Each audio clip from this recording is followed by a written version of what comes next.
So business start பண்றதுக்கு முன்னாடி financial stability அப்படின்ற ஒரு விஷயம் வந்து எல்லாருக்குமே ஒரு பயமா இருக்கும். First Correct. இன்வெஸ்ட் பண்ணணும். அதுக்கப்புறம் அதுல இருந்து ப்ராஃபிட்டோ கெயினா நம்ம எப்படின்னு பார்த்துக்கலாம். பட் ஃபினான்ஷியல் ஸ்டெபிலிட்டி அப்படின்ற ஒரு விஷயத்த நீங்க எப்படி பார்த்தீங்க? நீங்க எப்படி ஃபேஸ் பண்ணீங்க ஃபர்ஸ்ட் ஸ்டார்ட் பண்றதுக்கு முன்னாடி? ஓகே. அது அந்த நானுமே அது மாரி நினைச்சேன். ஒரு பிசினஸ் ஸ்டார்ட் பண்ணா முதல்ல இத்தனை லட்ச ரூபா இருக்கணும். இல்ல ம். இத்தனை கோடி ரூபா இருக்கணும். நம்ம அது முதல் போடணும். அதுக்கு ம். டீம் வரணும். இதெல்லாம் பண்ணணும் அப்படின்றது தான் முன்னாடி என் மைண்ட்ல இருந்ததுமே. பட் காலப்போக்குல பார்க்குறப்போ அப்படின்னா, ஐடியா கரெக்ட்டா இருக்கு அப்படின்னா, பணம் இங்க முக்கியமா ம். இல்ல. 1. 2வது இந்த ஐடியாவ நம்ம முதல்ல எக்ஸிக்யூட் பண்றதுக்கு ரெடி ஆயி, நம்ம இறங்கி வேலை பார்த்து ஒரு ஸ்டேஜ் 1லேருந்து ஸ்டேஜ் 2 நகர்த்தணும். அதுல எஸ் பைசான்றது கம்மியா வரலாம், வராமயும் இருக்கலாம். பட் நம்மளால அத எக்ஸிக்யூட் பண்ண முடியுதா? ம். அப்படின்றது தான் இங்க மெயினா இருக்கும். ஒண்ணு அந்த எக்ஸிக்யூஷன்லயே நமக்கு தேவையான பணம் வந்துரும்.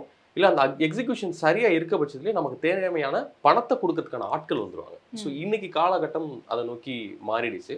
ஸோ அதனால இங்க பணம் ஒரு பெரிய ஒரு பாயிண்ட்டா இங்க தேவைப்படுறது இல்ல.